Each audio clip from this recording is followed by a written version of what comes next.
자, 이번에는 그 검찰개혁 이야기를 해보겠습니다. 국민들의 관심이 큰 사항이죠. 자, 민주 진보 진영의 그 검찰개혁 의지가 그 어느 때보다 뜨겁습니다. 조국 전 대표는 출소하자마자 검찰 독재 종식을 강조했습니다. 그리고 그 정청래 대표와 함께 조국 혁신당이 그 협력 의지를 드러냈고요. 이렇게 그 개혁 동력의 그 강한 시그널을 올린 데다가 최근 최강욱 전 의원은 그 차기 검찰총장 후보로까지 언급되고 있습니다. 이번에 그 민주당 교육연수원장 임명과 별개로 이제 검찰총장 임명 가능성은 남아 있는 거잖아요. 왜냐하면 이건 대통령이 그쵸. 정하는 거니까. 그래서 소위 말하는 그 정청래, 조국, 최강욱 이 트로이카가 이 추석 전까지 그 검찰 개혁의 그 신호탄을 크게 쏘아올릴 걸로 보이는데 어떻게 보십니까, 이 대표님? 글쎄요. 정말 인사는 많사였고요. 뚜껑 열기 전까지는 정말 모른다고 그래서 예. 미리 설레발치면 안 된다. 저는 그렇습니다. 그렇게 항상 예. 생각을 하지만 많은 분들의 열망과 관심이 있는 거는 분명하고요. 검찰총장 어느 때보다 지금 중요한 시기잖아요.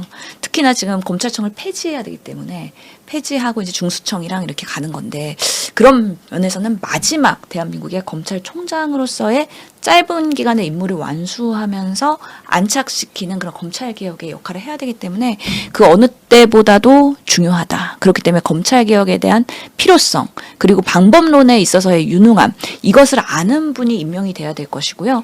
특히 예전에 문재인 대통령 시기에 윤석열 검찰총장처럼 할 것처럼 하면서 안 하는 그런 그런 인사는 절대 이루어지면 안 된다라는 생각이 듭니다. 근데 또 한편으로는 오늘 기사를 보니까 이재명 대통령께서 주문하신 게 이 검찰개혁이든 개혁 과제에 대해서는 국민과 공론화를 통해서 절차적 정당성을 잘 따져가면서 수행을 해라. 그렇기 때문에 개혁을 완수하는 데 있어서 매우 속도도 중요하긴 하지만 절차에서 하자가 없도록 그래야지 완벽한 개혁이 이루어질 수 있기 때문에 그런 주문을 하셨거든요. 그런 면에서 정성호 지금 법무부 장관 그리고 지금 정청래 당대표 이 당과 대통령실에서의 그 엇박자가 되지 않도록 이 개혁 과제를 잘 조율할 수 있는 이 역할을 할 수 있는 분이 누군지에 대한 뭔가 고민과 검증을 계속하고 있는 거 아닌가. 그래서 검찰총장의 임명이 조금 늦어지고 있는 거 아닌가라는 생각이 들기는 합니다. 지금 한간에 이제 이런 얘기가 많이 나오는 이유는 그 검찰개혁 유예 기간 때문에 그러는데 검찰개혁 유예 기간이 당초에 그 1년이었어요. 그런데 국정기획위에서 6개월로 줄였습니다. 그래서 지난번에 제가 최강욱 전 의원하고도 이야기를 했는데 6개월인데 만약 임명이 된다 그러면 인사청문회로 한 달, 국정감사로 한 달, 그리고 실제로 검찰총장으로 근무할 수 있는 기간은 기껏해야 3, 4개월이다. 그래서 대통령이 임명하지 않을 수도 있다라고 예측을 하시던데 그럼에도 불구하고 저희가 그렇게 지난번에 그 동영상을 만들었어요. 6개월 검찰총장인들 어떻습니까? 이왕이면 최강욱 같은 카드가 좋지 않습니까? 라고 했더니 댓글도 다 이렇게 응원한다라고 이야기했더라고요. 그렇죠. 조직의 마무리를 완성하는 것은 매우 중요한 역할이기 때문에 상징성이 분명히 있다고 저는 생각을 하고요. 특히 오늘도 보면은 기사에서 그 건진 법사 압수수색 했을 때 그 집에서 돈 뭉치 나온 거 기억하시죠? 그 돈 뭉치가 다 이게 띠지가 있는 관본권이 있는 그런 돈 뭉치들이었는데 어느 순간 검찰이 그 당시에는 특검이 시작하지 않았을 때죠. 검찰이 가져간 상황에서 그 띠지가 분실됐다는 거예요. 그게 말이나 됩니까 지금?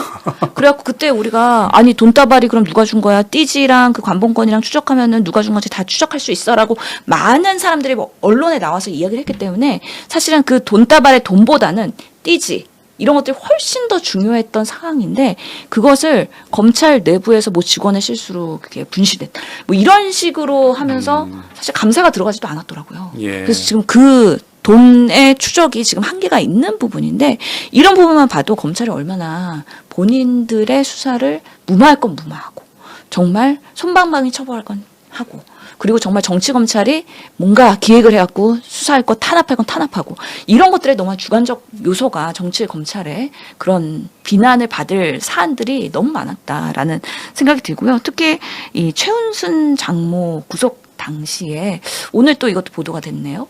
그때 그 장고 증명 위조로 2심에서 구속이 된 날이었어요. 그렇죠. 그때 윤석열 대통령, 김건희 여사가 그렇게 전화에 불이 났다는 거예요.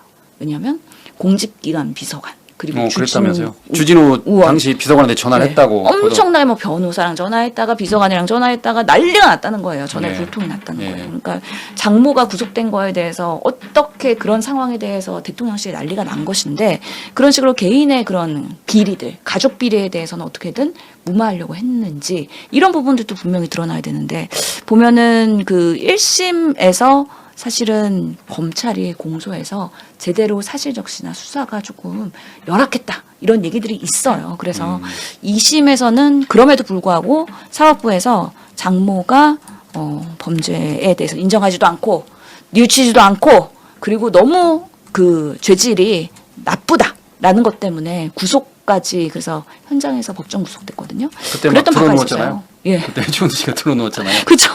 구속이 웬 말이냐 이러면서 네. 정말 버팅기게 했었죠.